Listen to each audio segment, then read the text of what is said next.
बोले शंकर भगवान की जय। देवादेव महादेव की जय। सोमवार व्रत की कथा। एक साहूकार था जिसके घर में धन आदि किसी प्रकार की कोई कमी नहीं थी, परंतु उसके कोई पुत्र नहीं था। वह इसी चिंता में दिन रात रहता था। वह पुत्र की कामना के लिए प्रति सोमवार को चंद्रदेव के निमित्त व्रत और पूजन किया करता था तथा सायंकाल को शिव मंदिर में जाकर शिव जी पर दीपक जलाया करता था।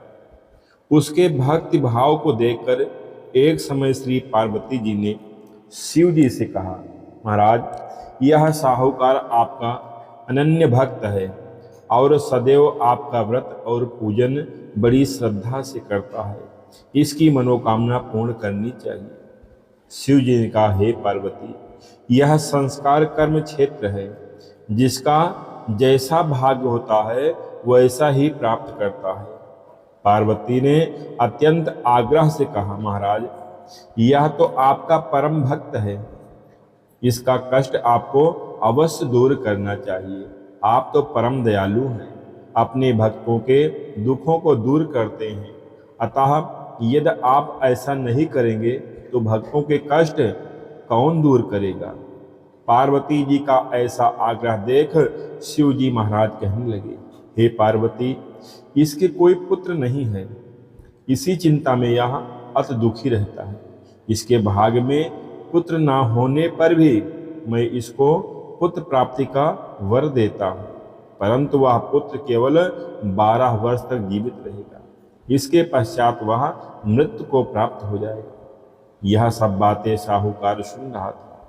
इससे उसको ना कुछ प्रसन्नता हुई और ना ही कुछ कष्ट हुआ। वह पहले जैसा ही शिव जी महाराज का व्रत करता रहा। कुछ काल व्यतीत हो जाने पर साहूकार की स्त्री गर्भवती हुई और 10वें महीने उसके गर्भ से अति सुंदर पुत्र की प्राप्ति हुई।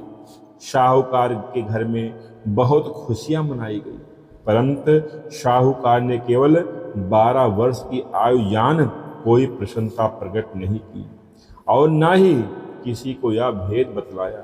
जब पुत्र 11 वर्ष का हो गया तो उस बालक की माता ने उसके पिता से विवाह आदि के लिए कहा, परंतु साहूकार कहने लगा, मैं अभी इसका विवाह नहीं करूंगा और काशी जी पढ़ने के लिए भेजूंगा।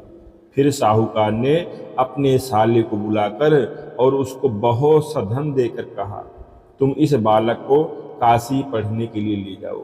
रास्ते में जिस स्थान पर जाओ यज्ञ करते और ब्राह्मणों को भोजन कराते जाना। वह दोनों मामा भांजा जगह जगह यज्ञ कराते हुए ब्राह्मण को भोजन कराते काशी जा रहे थे। रास्ते में उनको एक शहर पड़ा। उस शहर के राजा की कन्या का विवाह था।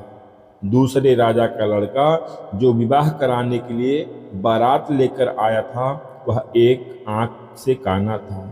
उसके पिता को इस बात की बड़ी चिंता थी, कहीं वर को देखकर कन्या के माता पिता विवाह से किसी प्रकार की अड़चन पैदा न करते।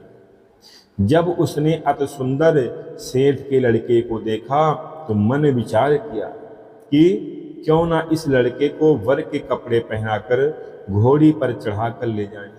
ऐसा करने से बड़ी सुंदरता से सब कार्य हो जाएंगे। वर के पिता ने सोचा, यदि विवाह कार्य भी इसी लड़के से करा दिया जाए तो क्या बुराई है।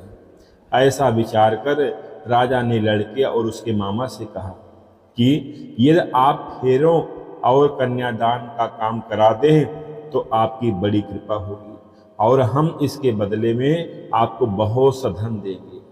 उन्होंने स्वीकार कर लिया और विवाह कार्य भी बहुत अच्छी तरह से हो गया। परंतु जिस समय लड़का जाने लगा तो उसने राजकुमारी की चुंदरी के पल्ले पर लिख दिया, तेरा विवाह मेरे साथ हुआ है, परंतु जिस राजकुमार के साथ तुमको भेजेंगे वह एक आंख से काना है। मैं तो काशी जी पढ़ने जा रहा हूँ। उस राजकुमारी ने जब चुंदरी पर ऐसा लिखा हुआ पाया तो उसने राजकुमार के साथ जाने से मना कर दिया और कहा कि वह मेरा पति नहीं है, मेरा विवाह इसके साथ नहीं हुआ है। वह तो काशी पढ़ने गया है। तब राजकुमारी के माता पिता ने कन्या को विदा नहीं किया और बारात वापस चली गई। उधर सेठ का लड़का और उसका मामा काशी जी पहुंच गए। वहां जाकर उन्होंने यज्ञ करना और लड़के ने पढ़ना शुरू कर दिया। जब लड़के की आयु 12 साल की हो गई, उस दिन भी उन्होंने यज्ञ रचा रखा था। लड़के ने मामा से कहा, मामा जी आज मेरी तबीयत कुछ ठीक नहीं है। मामा ने कहा, अंदर जाकर सो जाओ।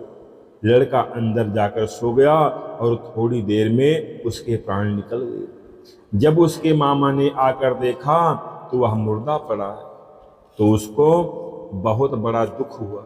उसने सोचा, यदि मैं अभी रोना पीटना मचा दूंगा तो यज्ञ का कार्य अधूरा रह जाएगा।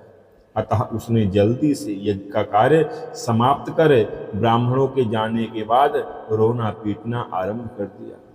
संयोगवश उसी समय शिव पार्वती जी उधर से जा रहे थे। तब उन्होंने जोर जोर से रोने पीटने की आवाज सुनी तो पार्वती कहने लगी, महाराज कोई दुखिया रो रहा है, उसके कष्ट दूर करो। तब शिव जी बोले, इसकी आयु इतनी ही थी, सो भोग चुका है। पार्वती ने कहा, महाराज कृपा करके इस बालक को और आयु दे दो, नहीं तो इसके माता पिता तड़प तड़प कर मर जाएंगे। पार्वती जी के इस प्रकार बार बार आग्रह करने पर शिव जी ने उसको वरदान दिया और शिव जी महाराज कृपा से लड़का जीवित हो गया। पढ़ाई पूरी हो जाने पर लड़का और उसका मामा उसी प्रकार यज्ञ करते हुए अपने घर को वापस चल पड़े। रास्ते में उसी शहर में आए जहां विवाह हुआ था। वहां आकर उन्होंने यज्ञ आरंभ किया। लड़के के ससुर ने पहचान लिया और अपने महल में ले जाकर बड़ी खातिर की। साथ ही बहुत से दान दहेज और दासियों के सहित आदर पूर्वक लड़की और जमाई को विदा किया। जब वह अपने शहर के निकट आए तो मामा ने कहा, मैं पहले तुम्हारे घर जाकर सबको खबर कराता हूँ। उस समय लड़के के माता पिता अपने घर की छत पर बैठे हुए थे। उन्होंने यह प्रण कर रखा था, यदि हमारा पुत्र सकुशल घर वापस आएगा तो राजी खुशी नीचे उतर कर जाएंगे, नहीं तो छत से गिरकर अपने प्राण दे देंगे। इतने में लड़के के मामा ने आकर यह समाचार दिया कि आपका पुत्र आ गया है, परंतु उनको विश्वास नहीं है। तब उसके मामा ने शपथ लेकर कहा, आपका पुत्र अपनी स्त्री के साथ बहुत सारा धन लेकर आया है। तो सेठ ने आनंद के साथ उसका स्वागत किया और वे सभी बड़ी प्रसन्नता के साथ रहने लगे। अतः जो कोई सोमवार का व्रत रखकर इस कथा को पढ़ता या सुनता है, उसके भी दुख दूर होकर उसकी समस्त मनोवांछित कामनाएं पूर्ण होती हैं। बोलो शंकर भगवान की जय, देवादेव महादेव की जय। नमः पार्वती पते, हरे हरे महादेव, हरे हरे महादेव, हरे हर महादेव शंभु।